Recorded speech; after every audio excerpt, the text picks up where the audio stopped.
My name is Stephen van der Marwe. I am a self-employed communications consultant. The name of the company is Agency and Press. I think it's really important to make an impact at the beginning of a presentation. People use various strategies for this. Some use a joke, some use an anecdote, some use a slightly counterintuitive or inflammatory statement to get the attention of the audience. They're all really effective. What I think is really critical, though, is that you make sure this doesn't just appear as a gimmick at the beginning of your presentation, and that you need to ensure the rest of your presentation doesn't disappoint. So you should be thinking about the visual component of your presentation, thinking about the audio component, and then thinking, of course, about content. The visual component is, it could be what you're wearing. It could be your body language. Are you making eye contact often enough?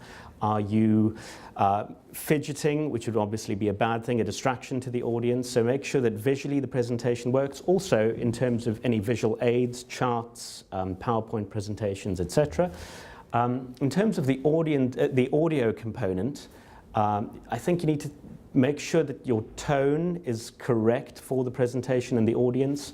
You need to make sure that you're well paced, not too fast, not too slow.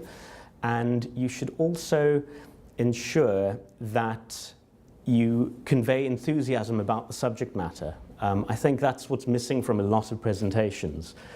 Enthusiasm tends to be contagious, and it needs to come from the speaker. The third component I mentioned was content. I've left that for last, but obviously that's really critical.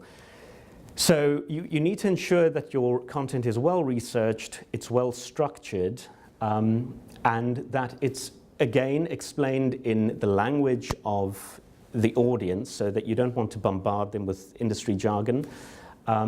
You also need to make sure that the relevance of what you're presenting is very clear to them.